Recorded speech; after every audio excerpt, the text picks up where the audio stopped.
In this demonstration, we're going to create a basic curved deck. Once you've drawn your deck, here you will see a 10 by 20 rectangle shaped deck. I'm simply going to grab my 2D selection tool located on the top left corner of my screen. You can also press the X key to enter into the tool quickly. Make sure your deck frame is selected. It will also be highlighted. You'll notice that there's several blue dots located around the frame. You simply want to go into your Object Info palette and check the Create Arcs tab.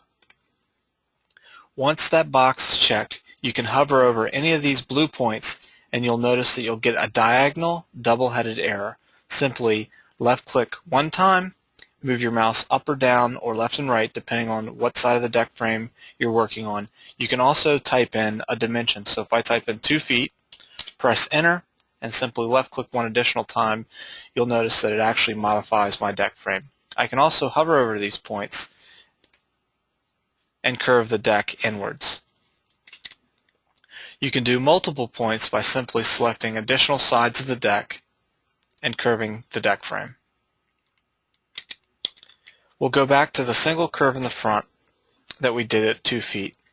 Now we're going to add in rails. Simply select the rail creator, click on the inside of the frame like we did on our basic 10 by 20 deck on our intro video, left click one time to start, and then double click a second time to end that rail section. When we have a curved deck frame, we need to do our rail sections separate between straight rails and curved rails. So we'll simply go in and add in our second set of rails on the right side. Now we're ready to add in a curved rail. Select your DeckWorks curved rail tool. Select the center of the sleeve on the bottom left corner. Left click one time. Once you've clicked one time, you can left click a second time anywhere along this arc on the inside of the frame. I typically try to select somewhere near the center of the arc. Lastly, we want to double click on the opposite side sleeve 2 times.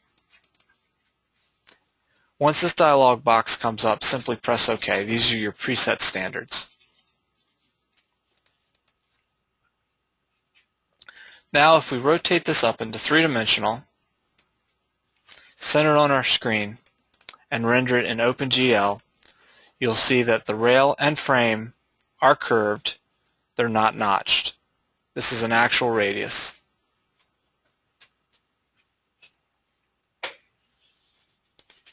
And that's how you curve a frame and a rail with the DeckWorks tools.